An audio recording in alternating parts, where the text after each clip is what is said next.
મહાદેવ ક્યારેય પોતાના ભક્તને એકલા નથી છોડતા। હર હર મહાદેવ મિત્રો, આજે હું તમને ભગવાન શિવજીની એક એવી બોધકથા સંભળાવવા જઈ રહી છું જે આપણને શીખવે છે કે સાચી ભક્તિ ક્યારેય વ્યર્થ જતી નથી। એક નાનકડા ગામમાં રામદાસ નામનો એક ગરીબ ભક્ત રહેતો હતો।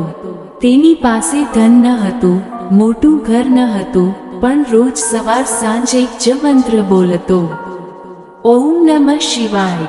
ગામના લોકો તેની મજાક ઉડાવતા। તેઓ કહેતા, માત્ર ભગવાનનું નામ લેવાથી કંઈ મળતું નથી।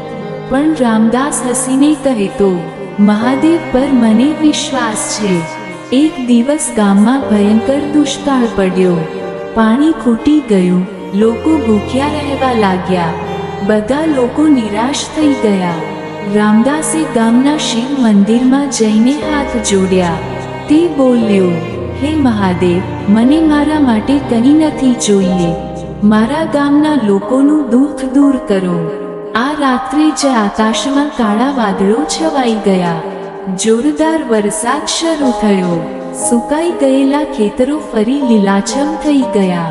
ગામના લોકો ખુશ થઈ ગયા।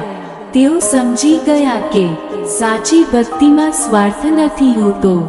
ભગવાન શિવ ધન નથી જોતા, ભગવાન તો ભક્તનું નિર્મળ હૃદય જુએ છે। બોધ, ભગવાન શિવ કહે છે, જે મનુષ્ય નિસ્વાર્થ ભક્તિ કરે છે તેની હું હંમેશા રક્ષા કરું છું। તો મિત્રો, જીવનમાં ગમે તેટલી મુશ્કેલી આવે, મહાદેવ પરનો વિશ્વાસ ક્યારેય ન છોડશો। હર હર મહાદેવ।